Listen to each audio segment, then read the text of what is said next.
Hi friends, welcome on board for another project.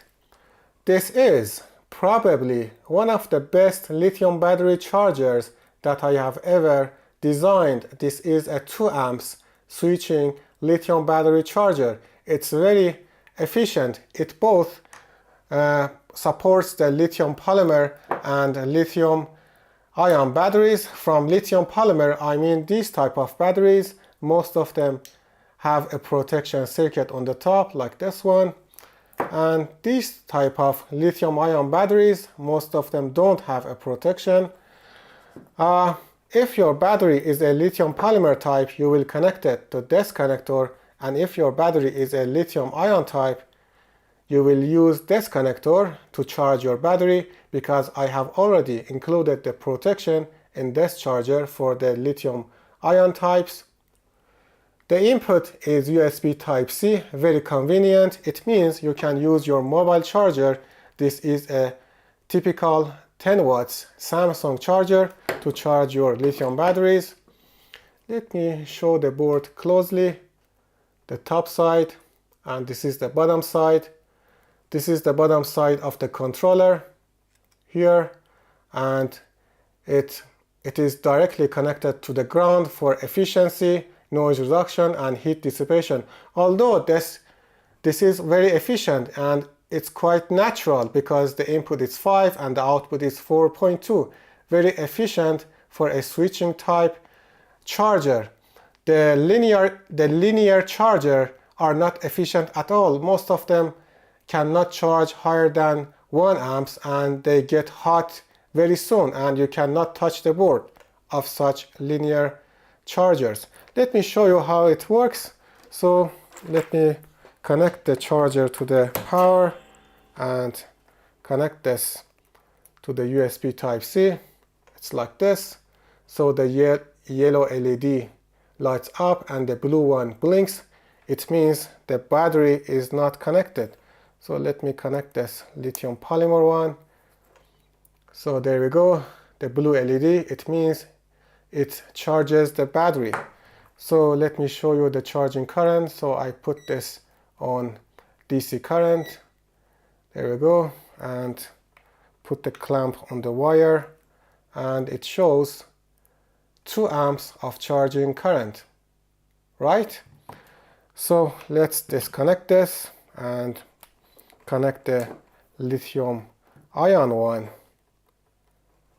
So there we go. Again, it shows it charges the battery. And if I put the clamp on the wire, again, it shows the 2 amps of charging current. So as easy and simple as this. Let's go to the next step. I explained the schematic and PCB. So here's my PCB project in the Altium Develop software. Here is the schematic document, and this one is the PCB layout. Let me show you the 3D view. Here is the top side. If I show you the bottom side, here is the bottom side. But you might ask why I designed the project using this Altium Develop. What's the benefit of this Altium Develop software? Altium Develop offers many features, but one stands out. It makes teamwork easy, especially on complex PCB projects. Imagine you are on a team where one person works on power supply, another designs digital circuits, someone else handles RF parts, such as Wi-Fi, Bluetooth, LoRa, and another team member creates component libraries and prepares the bill of materials. If you rely on traditional methods such as email, shared folders, screenshots, and PDFs, things get messy. You end up with a bunch of schematic and PCB files, misunderstandings, and frustration. This will delay your project, stress the team members, and affect the company's revenue and reputation. The difference is obvious, so I won't explain more. Follow this link in the YouTube video description, sign up on the Altium website, and test it with your 1 month free legal license. With that sign up, you can also download the project files from this link. Alright, let's come back to the schematic and explain it. This is a USB Type-C port. These two pull-down resistors on the CC1 and CC2 pins are to tell the charger that this is a high current load. High current means more than 500 milliamps. C1 and C2 are bypass capacitors for noise reduction and to stabilize the controller, but why I put them in this shape, I mean the smaller one, C2, near the controller. That's because when the controller needs an inrush current, we have to prepare that current sufficiently and efficiently using suitable capacitors. Otherwise, we will see some instability and noise on this supply or the input supply. Actually, this is a buck converter, so the same rules applies. These two LEDs to indicate the charging status. As I said, this is a typical buck converter design, but with a shunt resistor to sense the current and to regulate the current. The output voltage is 4.2. As I mentioned in the introduction step, I have already included the protection circuit for the lithium batteries that don't have protection. Most of the lithium-ion batteries are like this.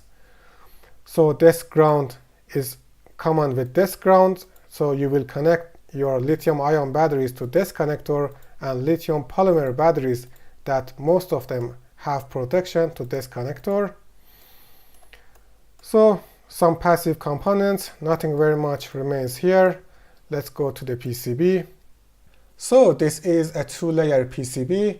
I'm not sure if you have noticed or not, but I had made a mistake in the first revision of the PCB. I had placed this positive sign on the left side. It should be on the right side. So you will connect the positive of the battery to the right pin of the connector. I'm not sure why I made such a mistake, probably because of tiredness. Anyway, everything else is correct, and this is the latest revision of the board, and you will download this revision.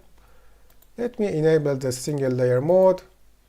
So as you see, I used planes instead of tracks to carry high current. If I show you the bottom layer, except for these tracks, I can say this is a solid ground plane, and I use these 4 strong vias to connect the backside of the controller to the ground plane on the top and the ground plane on the bottom layer. This is to reduce the length and impedance of the ground path, to reduce the noise and EMI, and also it helps the controller to dissipate the heat much better, although in this circuit the controller does not generate that much heat. Let me disable this. For the same reason, I place these components in the correct place, close to the controller, to reduce the EMI, and also I use these vias where it's necessary to reduce the length and impedance of the ground path. Also, I pass this ground below the inductor. This is a good practice to reduce the EMI, although I have used a shielded inductor for this L1. So I think I covered everything, isn't it? If you have any question, just let me know in the comment section. I hope you liked this video. Don't forget to share and subscribe. We will do something else in the next video.